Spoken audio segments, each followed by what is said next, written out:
All right, so let's dive into the actual letter itself. And I posted again another supplemental video on both days, Monday and Wednesday, which both Monday and Wednesday have the same content. Okay, so I will be discussing this in person, the live class on Monday, and then you kind of have a break on Wednesday. And then if you're watching this video on Monday, I still recommend coming to class on Wednesday if you're part of the B group, just for the fact that that means that we can discuss it in person. Yeah, so let's dive in. But there's a supplemental video there that kind of gives a little more context of why the letter was written, who it was geared toward primarily. And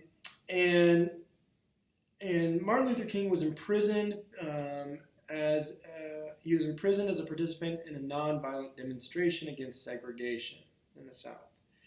Dr. Martin Luther King wrote in longhand the letter which follows. It was a response. So his letter is in response to a statement of concern and caution issued by 8 white religious leaders of the South. Okay, so 8 white religious leaders of the South, which he also is from the South. He was a religious leader as well. Also a preacher and also.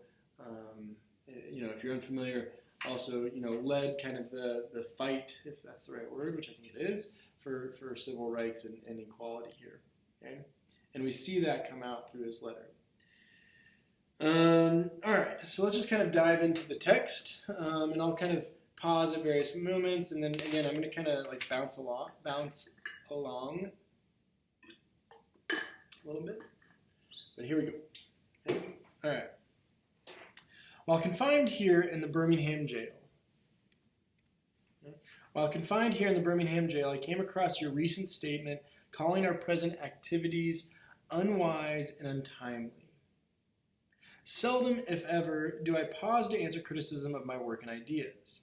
If I sought to answer all the criticisms that came across my desk, my secretaries would be engaged in a little else in the course of the day, and I would have no time for constructive work. But since I feel that you are men of genuine goodwill and your circumstances are sincerely set forth, I would like to answer your statement in what I hope will be patient and reasonable terms. Okay? So the letter that the 8 white clergy, or the statement that the 8 white clergy issued, said that Dr. King and his movement, and Dr. King and the other nonviolent demonstrators, that their protests, that their demonstrations were unwise and untimely. Okay? I'm going to skip down to the 3rd paragraph here. This is where Dr. King recognizes the fact that, and makes mention that he is in Birmingham because there's injustice in Birmingham.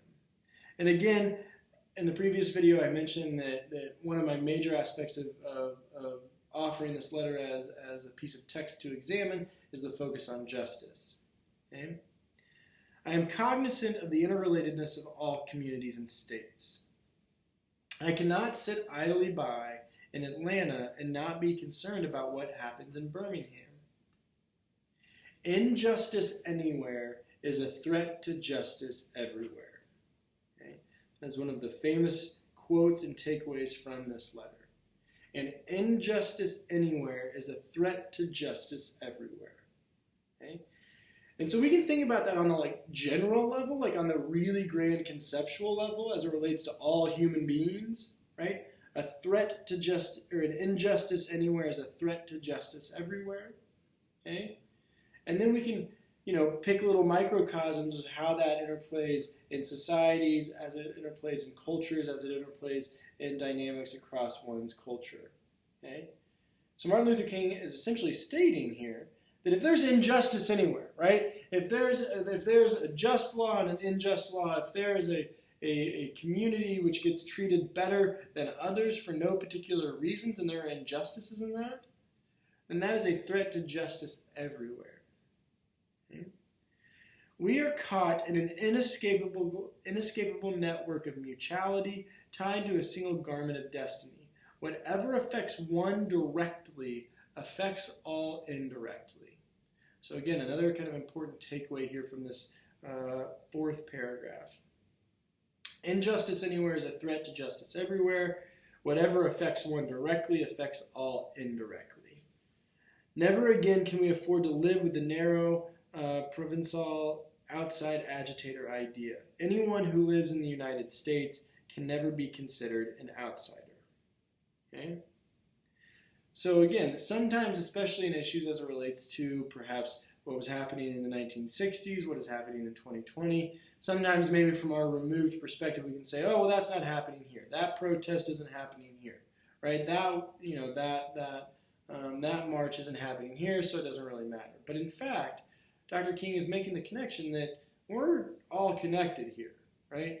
That even, in Moscow, Idaho, removed Moscow, Idaho a little bit, we are still connected with what's happening across the nation and across the globe, right? He specifically focuses on the United States, but we are, in fact, right, all connected. Next paragraph. You deplore the demonstrations that are presently taking place in Birmingham, but I am sorry that your statement did not express a similar concern for the conditions that brought the demonstrations into being. I am sure that each of you would want to go beyond the superficial social analysis who looks merely at effects and does not grapple with underlying causes. I would not hesitate to say that it is unfortunate that so-called demonstrations are taking place in Birmingham at this time, but I would say in more empathetic terms that it's even more unfortunate that the white power structure of this city left the Negro community with no other alternative, right? So again, these white clergy call out Dr. King and his movement for being unwise and untimely.